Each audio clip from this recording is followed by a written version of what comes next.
We want to help people because we care so much about each and every single one of them. So we want to continue to make sure that our programs reflect hope, care, and love. We know that they're successful not only because we taught them math and science, but because we showed them how much we loved them and cared about them, and we can see how they began to care about themselves and love themselves when there was a time in many of their lives that they thought so very little about themselves. So that's a very important thing that we want to continue. The Institute started in 1986, so we've been around for 22 years.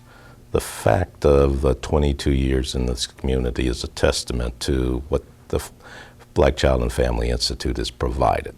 We're struggling economically all that time. Nonetheless, we've been able to keep the doors open, provide services to the residents of the community, particularly those in the Genesee neighborhood.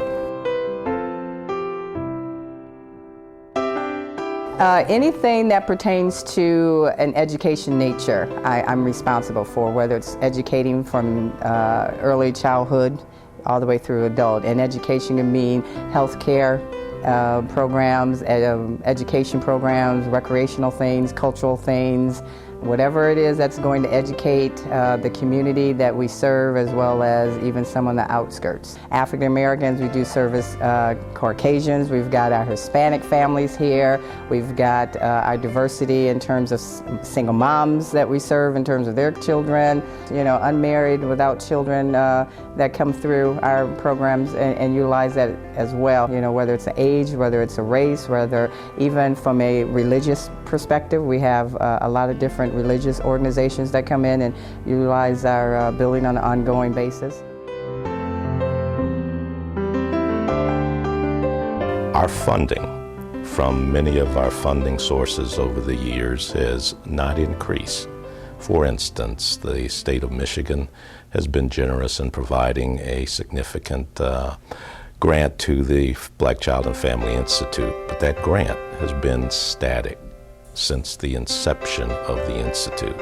We still receive the same $100,000 in 2008 that we received in 1986. Here in Michigan, with the lowest rated economy, the highest in the nation, the highest unemployment rate in the nation, when times get this tough, there's a greater need for programs like ours.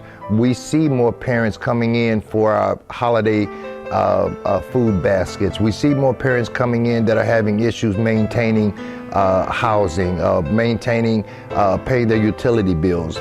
So the need for the things and the programs that we provide grow exponentially in tougher times like these. And as funding sources continue to shrink and are reduced, we have to redouble and triple our efforts to maintain the kind of programming and our participants require. This building is, try as we may, there's always so much else to do, because it's like an old car. Once you fix one part, then something else breaks down. And so as a result of that, we're constantly repairing, and the main things that we need to repair, would have to repair, just the cost is prohibitive. That money would be better spent on a building that's hopefully the state of the art and located where many kids will have walking access, but we'll be able to house not only our programs, but some of our partners' programs as well. So we want it to be a multi-use building, and also one in which we'll be able to expand our programs.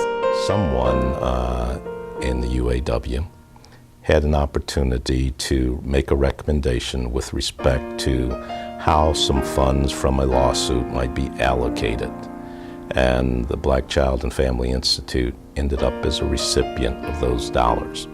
Now, I submit to those who might be considering donating to the Black Child and Family Institute that a stranger who had not much connection with Black Child and Family Institute came forward kind of angelically to offer the kind of financial support that helped us get through a crisis.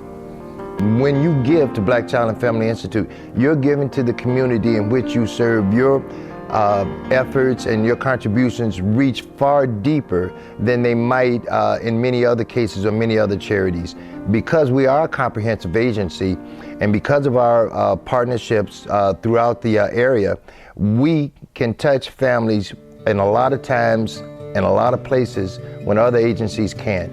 On behalf of the families, the children, the board of directors, and the staff, we at BCFI offer our sincere thanks for all of the support you've given. For 23 years, you've allowed us to serve kids in this area, kids who have gone on to do even greater things.